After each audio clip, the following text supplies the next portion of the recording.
bolted down wardrobe stood in my basement for years, locked securely. But one particular evening, that changed. My friend Ryan and I were packing boxes when the wardrobe slowly opened of its own accord. Now, I've kept that thing locked since the day I moved in, mainly because I didn't even know where the key was. Lost, somewhere in this house, undoubtedly. After this small surprise, we drew nearer and peered inside the wardrobe. I expected to see nothing but junk, at most, but a small, square room with a single wooden chair met our eyes. Ryan stepped in first, and I, a bit reluctantly, followed suit. The only thing in here besides the chair was a rusty, olive-green footlocker, which was closed at the other end of the room. A sudden coldness emitted from nowhere in this room, and I was ready to walk out when Ryan called my name, forcing me to revolve on the spot. He'd opened the footlocker and was pulling an object out of it. The item in his hand appeared to be a videotape. Ryan informed me that the tape had no label at all, but once I got a good look at it, I saw a drawing of a frowny face in green marker. I pointed this out to him, and he laughed it off, saying that it's probably one of those cheesy horror movies. As we stepped out and did the remainder of our job in 10 minutes, we headed upstairs. Ryan looked me in the eyes, brandishing the tape in front of me. He explained he was going to take it home, and I accepted his offer immediately, since I had no working VCR player in the house. I kindly asked him to call me tomorrow morning to tell me what was on it. However, I still felt uneasy about the frowning face as I watched him leave, wondering what it could be about.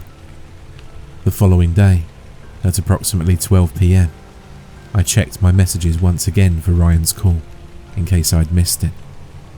Still, nothing. He's been known to sleep past this time, so I thought he'd call eventually. I tried calling his phone, only to get a busy signal.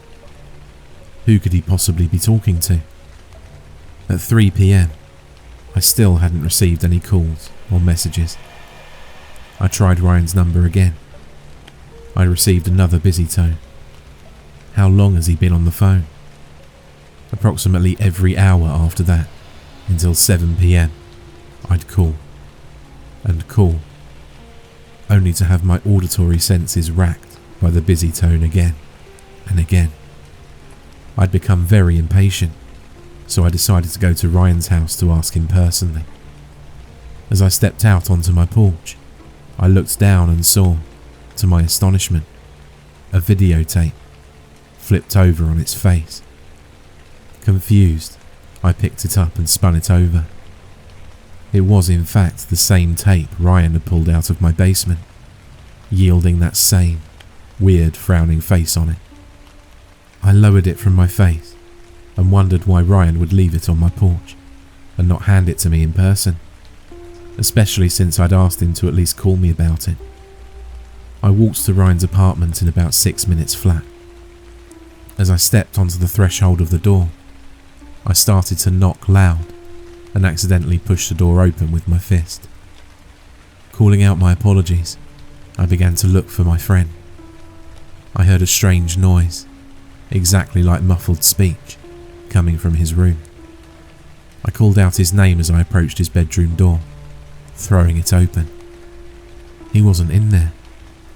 Ryan's TV was on, but showing the generic blue screen from a VCR player once a tape was removed.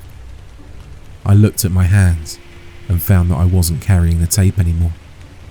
I was a bit angry that I'd dropped it in my rush to get here, but as I stared at his entertainment system, one single tape lay on top of the TV. Sure enough, as I swept it off, my eyes caught the green frowning face written on the tape. It was time to get to the bottom of this creepy thing. I popped the tape in and sat on Ryan's bed, staring at the screen. Immediately, the tape began and showed an old man with bloodshot eyes and a drooping face, sitting in front of the camera. He was looking directly at me. I moved a couple of inches to get a good look at the TV, and his eyes followed my movement. I stood up and strafed left. His eyes followed me perfectly. I strafed right. He still sat there, expressionless, his eyes glued to me as if I were the one on TV and he was watching me. I sat back down on the bed and I saw him take out a remote control, still staring at me. He appeared to press a button and I felt as if my body had gone rigid. I couldn't move my arms, legs, or any part of my body whatsoever. He stood up and walked out of the camera's view. I couldn't even move my eyes. I was staring at the screen, at that strange background that held freaky paintings. Thankfully, I could still breathe. The screen began to turn into static, and a few seconds later, I was watching myself on TV. It appeared as if an invisible camera were coming out of the television and pointed directly at me, sitting on the bed, looking at myself as if I were in a mirror. I was terrified at this point. I wanted more than anything to get out of there and shut this terrible tape off. As I still stared at myself on TV, I noticed the old man appear from thin air behind me, right around the bed. I would have screamed my lungs out, but I couldn't do anything besides breathe and stare at that horrifying image. The old man still had his drooping face and began to amble slowly around the bed. I didn't have any way out of this. I stared at him on the TV silently in terror, and as the man on TV grabbed my shoulder on there, I felt a real hand grab me. At the moment the hand touched me, I began to writhe and scream, throwing myself off the bed and onto the carpet. I was in tears. I suddenly looked behind me and saw that no one was there in the room with me. I sniffled, pushing myself back up to my feet to look at the screen.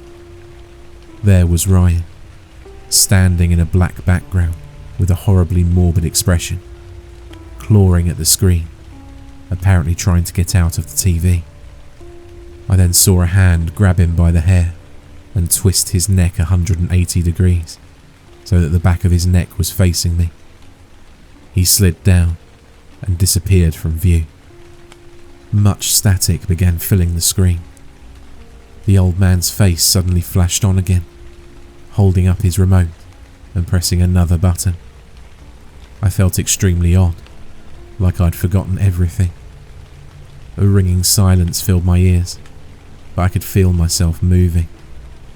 Suddenly, I found myself back at home, in my kitchen. I was facing Ryan, and he was holding up the creepy tape. He was asking me if he could take it home to watch it. I promptly replied no, and he left without argument. I threw the tape in the garbage. When I arrived to the second floor of my house, I found it waiting on the bed for me.